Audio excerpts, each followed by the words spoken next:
Reds hosting the Mets, and the Mets are minus 175 on the money line. The Reds are plus 145. The over under 9 runs. The Mets laying a run and a half on the run line are minus 105, meaning if you bet them that way, they have to win by 2. And the Reds getting a run and a half on the run line are minus 115, meaning if you bet them that way and they win this game outright, you win. They lose by 1, you win. Verlander did not pitch against the Reds either last year or this year, and Green pitched once against the Mets last year, 5 1/3, 6 runs, 6 earned. They lost that game 7-4. The Mets are 0-1 as a team with Verlander on the mound. He went 5 innings and he struck out 5 batters. That was his first start of the year.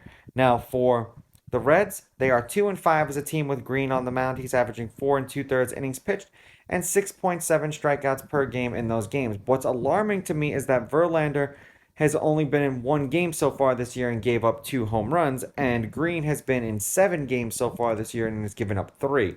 So keep that in mind. Head to head, the home team is on a 4 game winning streak. The home team is 6-4. The Mets are 6-4 against the Reds in their last 10. The favorite is 6-4 on the money line. The favorite or the underdog getting or laying runs is 5-5. There have been 3 1-run games in their last 10, including the last game they played against each other. The over is 5-3-2, and the over 9 is 5-4-1. The last game they played, which was yesterday, the Reds won 7-6, and then the 3 previous games the Mets won were in Shea Stadium, and it was last year, or Citi Field, forgive me. The Mets are 1-3 in their last 4 and 2-8 in their last 10. 1 run, 7 runs, 19 runs, and 13 runs. 1 run and a win, 2 runs and a loss, 6 runs and a loss, 6 runs and a loss. For the Reds, they are 2-2 in their last 4 and they are 5-5 in their last 10. 9 runs, 8 runs, 21 runs, and 13 runs.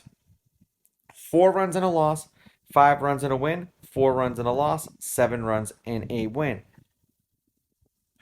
This is a catch-22 because if Verlander is on, the Mets are going to mow down the Reds. But if he's not, because he hasn't gotten his starts yet and his endurance yet, the Mets are going to lose in dramatic fashion. And I think it's going to be the latter. I'm going to take the Reds with the money line. I'm going to take the Reds getting the runs.